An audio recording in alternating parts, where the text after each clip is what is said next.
अस्मदाचार्यपर्यन्ताम् वन्दे गुरु परम्पराम्।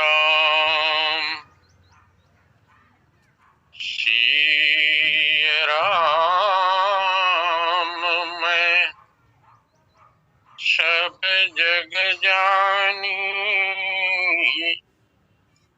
करऊं प्रणाम जोर जुग पाणी।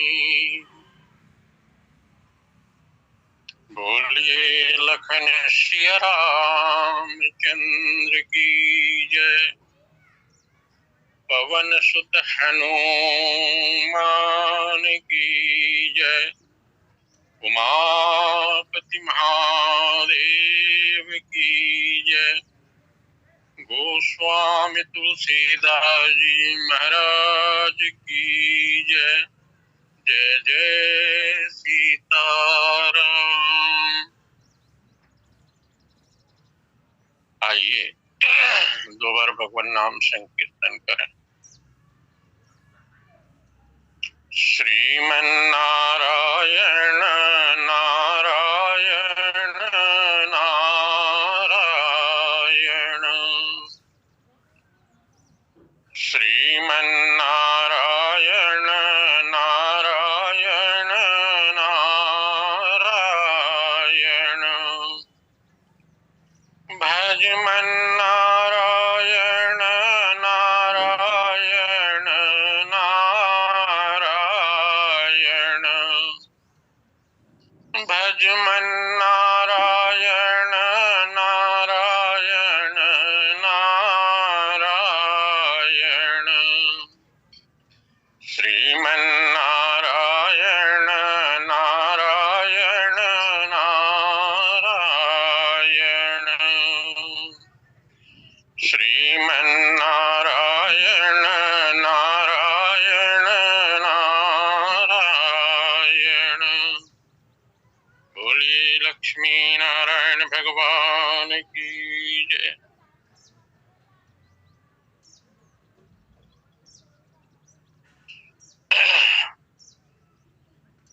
भगवत कथा रसिक समादरणीय विद्वज्जन,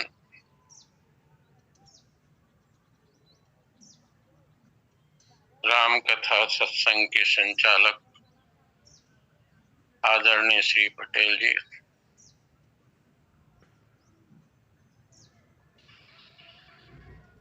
आइए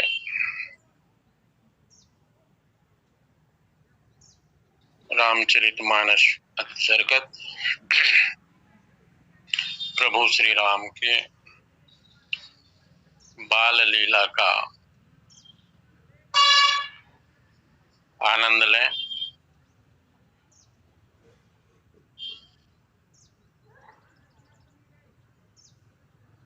जो विचार बिंदु आपके सामने है, एक बार जननी अनहवाए करि श्रृंगार पलना पौढ़ाए।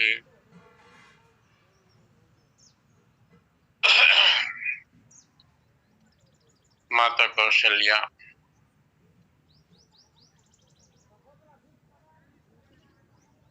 भगवान राम जो शिशु रूप में है,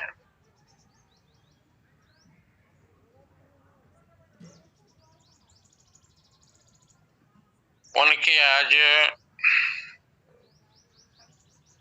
एक लीला का बाबा तुलसी वर्णन करते हुए कहते हैं कि एक बार, अब यहाँ आप देखें, ये बाबा जी की विशिष्ट शैली है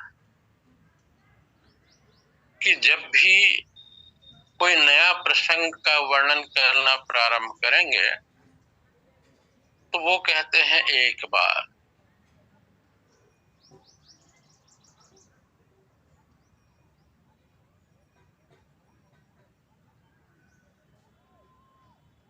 एक एक बार त्रेता युग माही, शंभु गए कुंभज ऋषि पाही।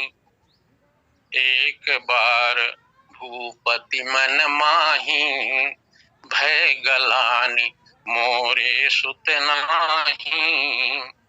एक बार चुनि कुसुम सुहाए। तो ये बाबा जी की विशिष्ट शैली है महाराज। इसी क्रम में बाबा जी कहते हैं एक बार, मानो बाबा जी का संकेत ये कि प्रसंग बदल रहा है तो प्रभु का चरित्र ही शिशु लीला ही है, पर इसमें विशिष्ट लीला का वर्णन बाबा तुलसी करते हैं, इसलिए कहते हैं एक बार।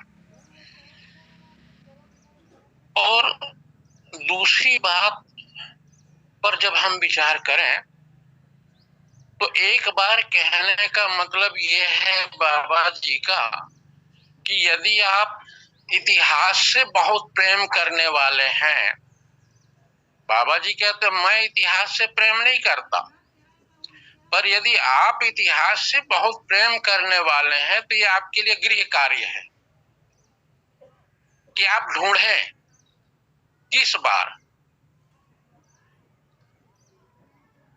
पर बाबा जी का संकेत क्या? बाबा जी तो ये कहते हैं कि यदि इतिहास से प्रेम जो करता है उसको रामचरितमानस में आनंद आने वाला नहीं है महाराज। क्यों नहीं आने वाला है?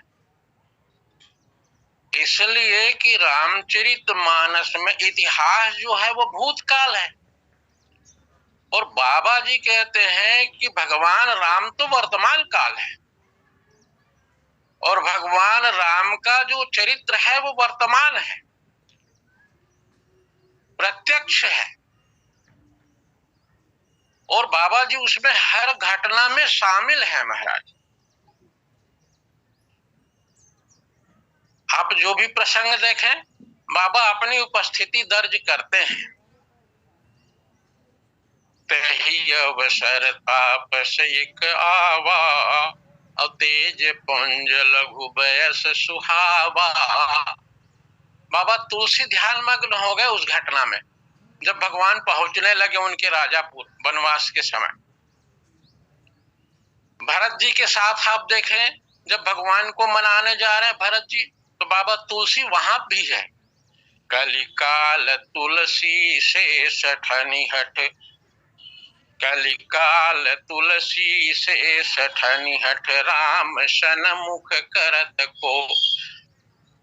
तो बाबा तुलसी कहते हैं कि भगवान राम का जो चरित्र है वो इतिहास के दृष्टि से ऐतिहासिक तो है ही, पर जिसने इतिहास के दृष्टि से देखा उसको आनंद नहीं आएगा महाराज।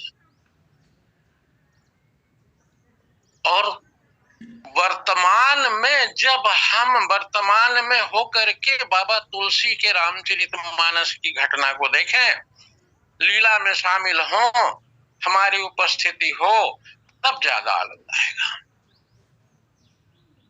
देवताओं ने भी भगवान शंकर से ही कहा ना ब्रह्मा जी ने कि निज नयन देखा चाहे नाथ तुम्हार विवाह। बोले महाराज हम अपनी आंखों से देखना चाहते हैं आपका विवाह। तो प्रत्यक्ष जो है अध्यात्म प्रत्यक्ष की बात है। तो इसलिए महाराज माता कौशल्या भगवान राम को शिशु रूप मानकर ना, अपना पुत्र मानकर, एक बार जननी अनहवाए, बालक राम को स्नान कराती है। और उसका विज्ञान है महाराज।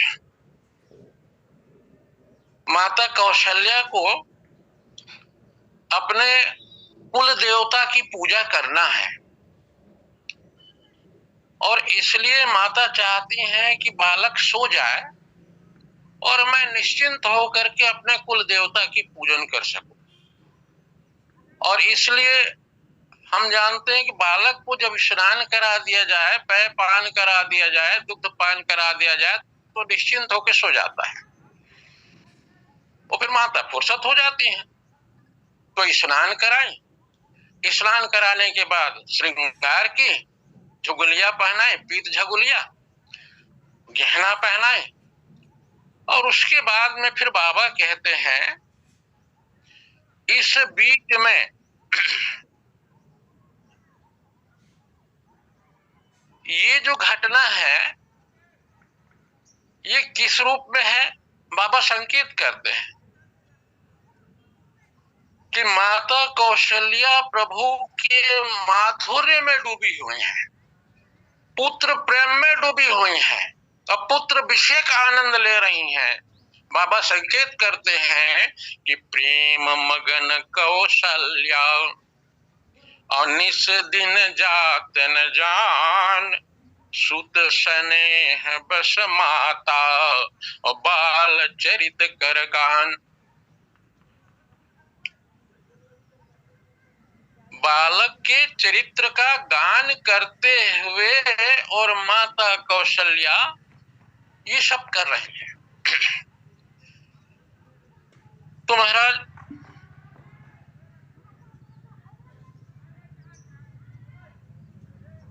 अब जब माता कौशल्या पुत्र राम को पलना में सुला दी, करी श्रृंगार पलना पौढ़ाए, तब निज कुल इष्ट देव भगवाना अपूजा हेतु किन्ह स्नाना।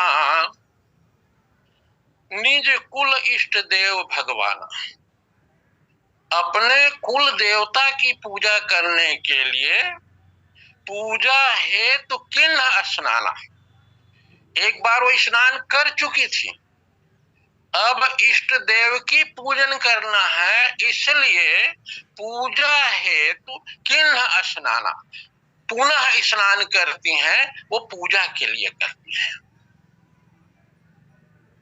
कि इष्ट देव की पूजन करना है, इसलिए पुनः स्नान करती हैं। और यहाँ पे इसका संकेत क्या महाराज?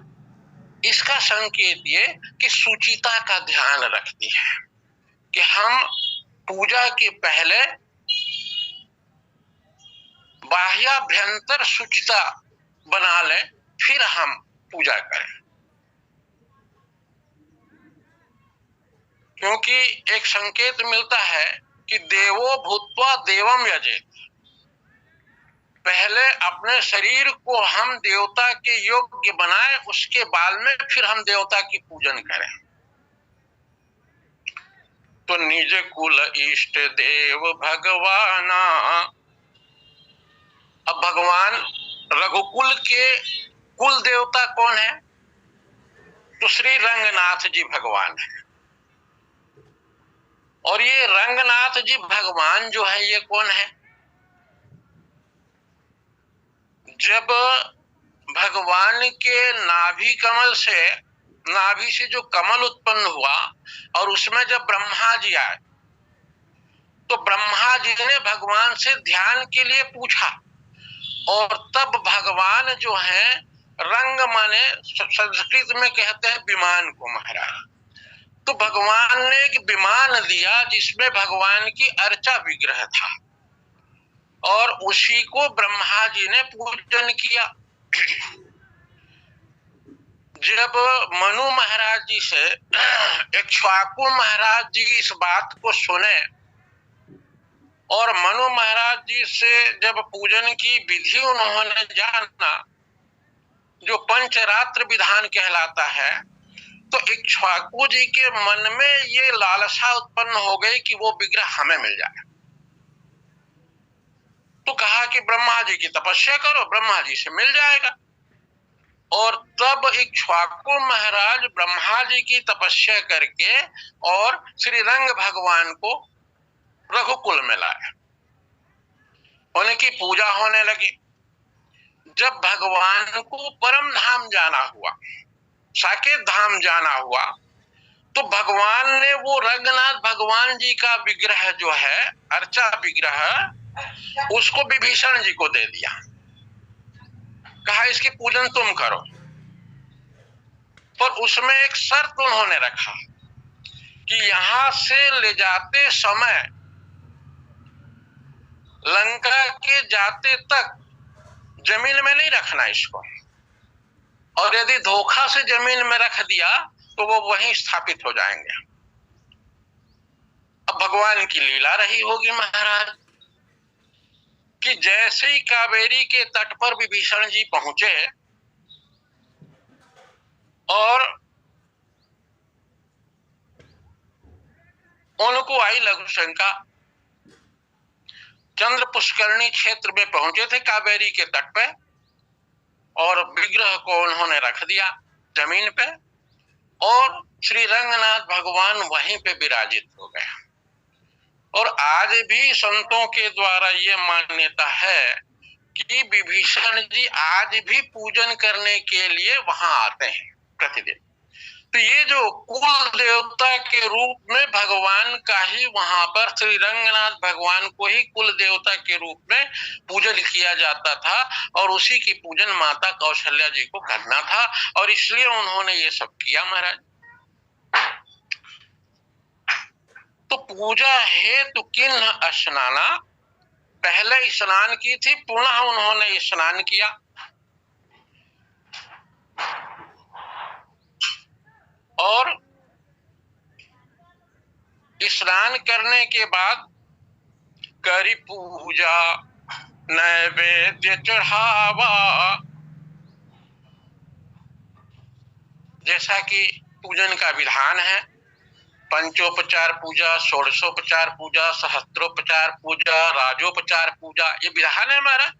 जैसा आपका सामर्थ्य, जैसा आपके पास समय, उसके अनुसार पूजन। तो करी पूजा नैवेद्य चढ़ावा, नैवेद्य अर्पण करने का विधान। अब यहां पे हम जरा विचार करें। पहला विचार तो ये कि क्या भगवान को गरज है पूजा की, कि हमको गरज है पूजा की?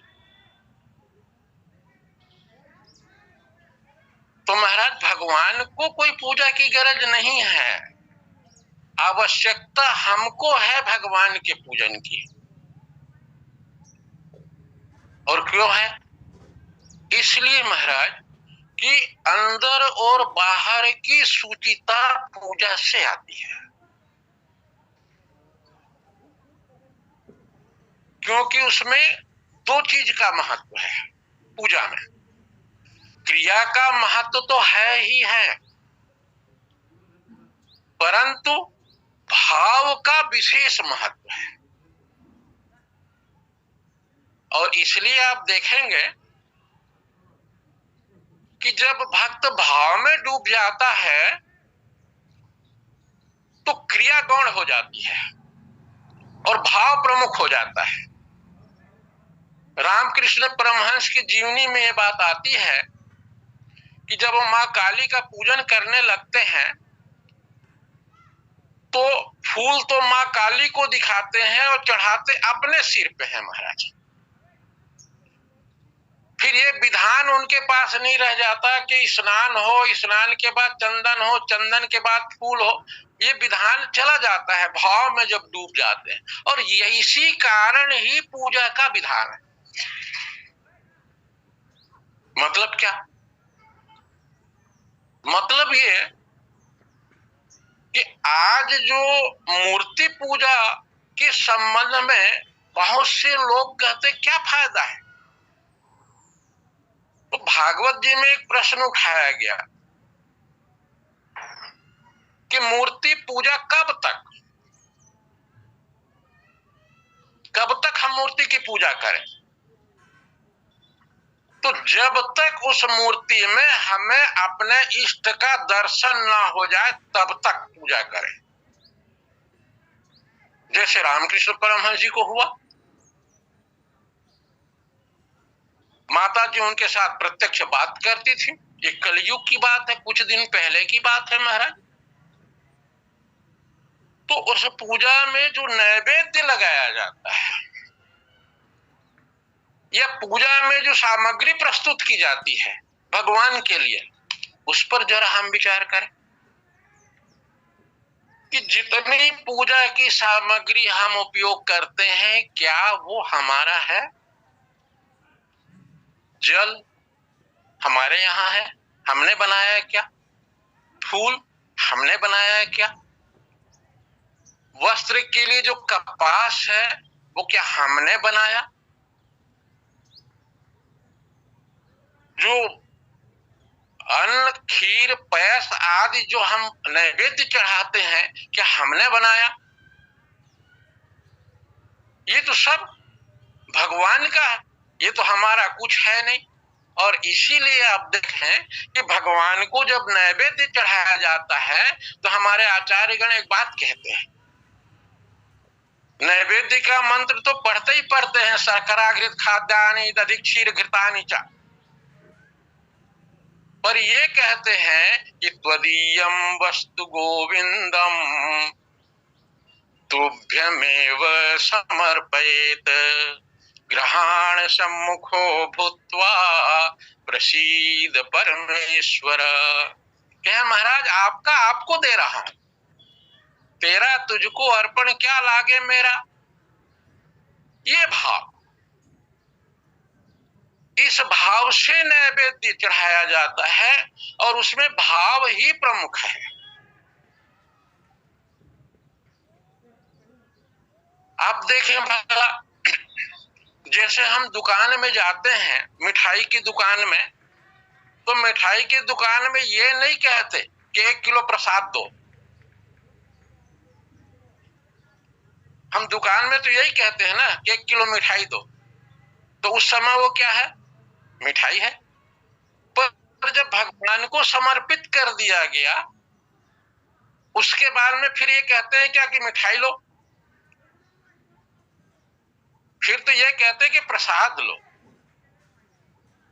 और उस प्रसाद चाहे वो करोड़पति आदमी भी सामने हो तो भी हाथ फैला देगा। तो क्या एक पीस मिठाई के लिए वो हाथ फैला रहा है क्या? अरे महाराज वो तो भगवान के प्रसाद के लिए हाथ फैला रहा है। तो उसमें क्या जुड़ा? भाव जुड़ा। भाव हमारा प्रमुख वही कि हमारा कुछ नहीं है, सब आपका है, पर भाव हमारा है। यही भाव जो है भक्त की निजी संपत्ति है महाराज। और भगवान प्रसन्न किससे होते हैं? सामग्री देख करके प्रसन्न नहीं होते, कोई कंगला भगवान नहीं है, वो भाव देख करके प्रसन्न होते हैं। तो माता जी भगवान को करी पूजा नैवेद्य चढ़ावा भोग लगाती हैं। अब महाराज यहाँ पे संत एक और सुंदर बात कहते हैं, संकेत करते हैं क्या कि आज माता जी जब पूजा कर रही हैं उसके पहले उन्होंने देखा कि अन्नप्राशन का शुभ मुहूर्त आज है और माता जी चाहती हैं कि बालक का अन्नप्राशन उत्सव हो, अन्नप्राशन संस्कार हो। तो अन्नप्राशन की संक्षिप्त विधि के लिए माता जी ने कहा कि पहले भगवान का पूजन हो, भगवान को नैवेद्य अर्पित किया जाए और उस नैवेद्य से बालक का मुंह जूठा किया जाए, हमारे यहाँ गांव की भाषा में मुंह जूठाना। तो इसलिए अन्नप्राशन संस्कार के लिए भी माता जी ने इतनी तैयारियां आज की, करी पूजा नैवेद्य चढ़ावा अवाप गई जहां पाक बनावा। तुम्हारा नैवेद्य हो गया। अब नैवेद्य के समय आचार्य लोग जानते हैं कि भगवान को पर्दा कर दिया जाता है ताकि भगवान प्रेम से पाए और हम ना देखें। माने भगवान भी बड़े संकोची हैं क्या कि कोई देखे तो पाएंगे नहीं क्या, पर प्रथा है ऐसा। तो इसलिए माता जी ने नैवेद्य चढ़ाया और नैवेद्य चढ़ाने के बाद में और माता जी पाकशाला में पहुंच गई। करी पूजा नैवेद्य चढ़ावा, अब आप गई जहां पाक बनावा। क्या है महाराज, आप प्रेम से पावे प्रसाद, और वो पाकशाला चली गई। अब वहां से बहुरी मातु तहवा चली आई। पाकशाला से माता अब पुनः श्री रंगनाथ जी के पास पहुंच गई। और जब वहां आई तो भोजन करत देखी सुत जाई। अब पुनः क्यों आई पाकशाला से माता जी? तो क्या भगवान का मुख भी तो धोना है, आचमन भी तो कराना है ना भगवान को। तो इसलिए अब भोजन प्रसाद अगोर लिए हैं भगवान जी, तो चलो आचमन करा देते हैं। इसलिए माता कौशल्या पहुंची वहां पे रंगनाथ जी भगवान के पास आचमन कराने। और वहां देखते क्या है कि वहां रंगनाथ भगवान नहीं है, जो उनके कुल देवता है वो नहीं है। तो अब कौन है? तो बहुरी मातु तहवा चली आई, अब भोजन करत देखी सुत जाई। जिस बालक को पलना में पढ़ाए थे वही बालक नैवेद्य को प्राप्त कर रहे हैं, भोग लगा रहे हैं। माता जी ने कहा ये क्या आश्चर्य की बात, मैंने तो उसको नहला दिया, धुला दिया, सुला दिया था, उसके बाद में भोग लगाया, तो ये बालक आया कैसे? और अभी तो पांव से चलने लायक भी नहीं है बालक। तो गई जननी शिशु पही भय भीता। माता जी पुनः जहां पे बालक को सुलाई थी वहां पे भयभीत होकर के गई। गई जननी शिशु पही भव भीता, भय भीता। और देखा बाल तहां पुण्य सूता। जो बालक नैवेद्य का भोग लगा रहे हैं वही बालक पलना में सो रहे हैं। एक तरफ पलना में सोए और एक तरफ भोग लगा रहे हैं। बहुरी आई। अब माता जी भयभीत तो हो गई हैं। तो बहुरी आई कहाँ आई? फिर रंगनाथ भगवान के मंदिर पे आई जहां पे भोग लगाई थी। तो बहुरी आई और देखा सुत सोई। सुत सोई कौन? वही सुत जो पलने में पढ़ रहे हैं वही आकर के प्रसाद ग्रहण कर रहे हैं। और तब बाबा कहते हैं कि हृदय कंप, माता जी की धड़कन बढ़ गई महाराज। हृदय कंप और मन धीर न होई। अब तो माता जी बड़ी व्याकुल हो गई, अधीर हो गई। और क्यों अधीर हो गई? यहाँ उहाँ दुई बालक देखा। यहाँ रंगनाथ जी भगवान के पास है तो यहाँ वही बालक, और वहां जहां पे सोए हैं तो यहाँ उहाँ दुई बालक देखा। माता कौशल्या के तो एक ही लाल है ना, पर माता कौशल्या देख क्या रही? दो लाल, दोनों एक समान। एक रंगनाथ जी भगवान के यहाँ प्रसाद ग्रहण कर रहे हैं, एक पलने में सोए हैं। तो यहाँ उहाँ और दोई बालक देखा, मति भ्रम मोर की आन बिसेखा। अब तो माता जी को लगा कि आन अभिषेखा ये कोई दूसरा है कि वही है, कि रंगनाथ भगवान जी कोई लीला कर रहे हैं मेरे बेटा का रूप बना करके, क्योंकि वहां रंगनाथ जी भगवान का विग्रह तो बालक के रूप में परिवर्तित हो गया था। तो मति भ्रम मोर की आन अभिषेखा। अब महाराज माता जी की चेहरे पे बड़ी व्यग्रता है, पसीना है, भय है, हृदय कंपित है। अब तब भगवान देखते हैं, यही शिशु भगवान की कृपा है। देखी राम और जननी अकुलानी, भगवान ने देखा कि माता व्याकुल हो गई है, और प्रभु का ये इरादा नहीं था कि माता एकदम व्याकुल हो जाए। तो देखी राम और जननी अकुलानी, अब प्रभु हंस देना मधुर मुस्कानी। भगवान ने सोचा कि अद्भुत रस जो है वो कहीं भयानक रस में ना बदल जाए। अभी तक की माता अद्भुत रस का पान कर रही हैं, अद्भुत रस में डूबी हैं, पर माता जी का हृदय कंपित हो गया, भ्रमित हो गए, कांप रहा है, तो कहीं भयानक रस में ना बदल जाए। इसलिए भगवान मुस्कुरा दिए। और कौन सा मुस्कुराहट है? वही चिर परिचित महाराज जो भगवान रोज माता जी के सामने मुस्कुराते हैं, उसी तरह से उन्होंने मुस्कुरा दिया। मानो भगवान कहते हैं कि माता जी शांत हो जाइए, शांत हो जाइए। और माया हास, भगवान का हास ही तो भगवान की माया है। अब मुस्कुरा के मानो ये कहते हैं, माता जी आपको मैं एक विशेष बात दिखाना चाहता हूँ, विशेष बोध कराना चाहता हूँ, इसलिए ये सब हो रहा है। जो कहते हैं ना कि मति भ्रम मोर किया न विशेखा, यहाँ कोई लीला, कोई विशेष लीला होने जा रही है क्या? तो मानो संकेत किया भगवान ने मुस्कुरा करके। और दूसरी बात महाराज, संतों ने कहा क्यों मुस्कुराए?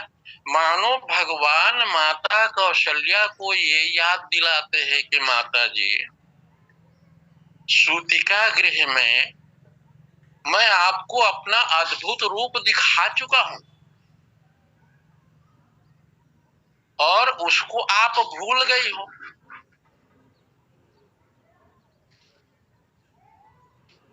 इसके पहले आपने वरदान मांगा था, उस वरदान को भी आप भूल गए हो, और माधुर्य में आप इतना डूब गई हैं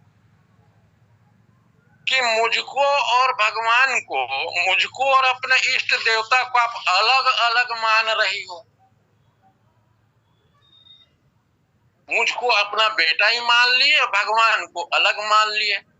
अब भगवान को ये सिद्ध करना है कि तुम्हारा बेटा ही तुम्हारा भगवान है, तुम्हारा बेटा ही तुम्हारा इष्ट देव है। यही तो सिद्ध करना था ना, क्योंकि माता कौशल्या भगवान के माधुर्य में इतना डूब गई हैं कि कबहु उछंग और कबहु हलरावे, कबहु उछंग कबहु बर पलना, मातु दुलार कही प्रिय ललना। वो तो डूब गए हैं महाराज। कभी गोदी में उठा लेती हैं, कभी पलंग में सुला देती हैं, कभी बकैया चलने लगते हैं तो मगन है वो पुत्र भाव में डूब गई हैं। और भगवान चाहते हैं कि तुमको विवेक हो, जो तुमने वरदान मांगा था माँ तू विवेक अलौकिक तोरे, भगवान ने वरदान दिया था कि माँ तू विवेक अलौकिक तोरे, अब कबहु न मिटाही अनुग्रह में मोरे। ये जो वरदान को भी भगवान को सिद्ध करना था, और इसके लिए साथ ही साथ भगवान ये देखे कि माता कौशल्या माधुर्य भाव में, पुत्र भाव में इतना डूब गई है, अब मेरे को जब ऐश्वर्य की लीला करना होगा, मुनि के साथ जाना होगा, विश्वामित्र जी के साथ, या वनवास जाना होगा, ये सब घटना करना होगा, और माता जी के इसमें जब विवेक नहीं जागृत होगा, ये भी पता नहीं होगा, ऐश्वर्य भाव मेरा नहीं आएगा, तो माता जी तो मेरा वियोग सहन कैसे कर पाएगी और मुझे आज्ञा कैसे देगी? इसलिए भगवान की एक विशेष लीला यहाँ पे उन्होंने किया, और इसी का पूर्ण रूप जो है वो है, बाबा लिखते हैं कि देख रावा माता ही निज अद्भुत रूप अखंड, रोम रोम प्रति लागे कोटि कोटि ब्रह्मांड। महाराज आप देखें भला,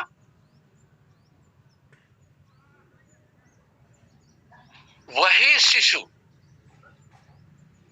शिशु जो रंगनाथ भगवान शिशु रूप में है, नैवेद्य ले रहे हैं, पलना में पौड़े हैं, अब वही अपना जब विराट रूप दिखा है तो दिख रावा मातहि निज अद्भुत रूप अखंड, रोम रोम प्रतिलागे कोटि कोटि ब्रह्मांड। अब आप देखें भला महाराज, यहाँ भगवान अपने शरीर में ही, शरीर के रोम रोम में कोटि कोटि ब्रह्मांड दिखा रहे हैं। और भुसुंडी जी को पेट में उन्होंने, उदर में ब्रह्मांड दिखाया। उदर माज सुनु अंडज राया, और देखूं बहु ब्रह्मांड निकाया। मानो भगवान का संकेत क्या है? भगवान का संकेत यही है महाराज कि बाहर भी मैं, भीतर भी मैं, अग जग में सब, चर अचर सब में मैं। और ये ब्रह्मांड रूप, विराट रूप भगवान का जब तक कि हम ना देखें, ना सुने, संतों के द्वारा ना समझ में आए, तो ये जो मूर्ति पूजा है, मूर्ति पूजा में साक्षात भगवान का दर्शन कैसे होगा? अब विराट रूप जो भगवान का है, कोटि कोटि ब्रह्मांड जो है, भगवान ने जब दिखाया, मानो ये कहा कि जो मूर्ति है उसमें भी मैं हूं, मैं ही भगवान मूर्ति में हूं और मैं ही तुम्हारा बेटा बना हूं, मेरा ये ऐश्वर्य है मां, और चारों तरफ मैं ही मैं, मेरे सिवा कुछ नहीं है। और जब ये बात आ जाए, ब्रह्मांड का दर्शन हो जाए, विराट का दर्शन हो जाए, तभी तो निज प्रभु मैं देखा ही जगत कही सन कराही विरोध, तभी तो ये भाव आएगा। तो विराट रूप का दर्शन या तो हो, या तो संतों के द्वारा विराट रूप का सिद्धांत समझ में आ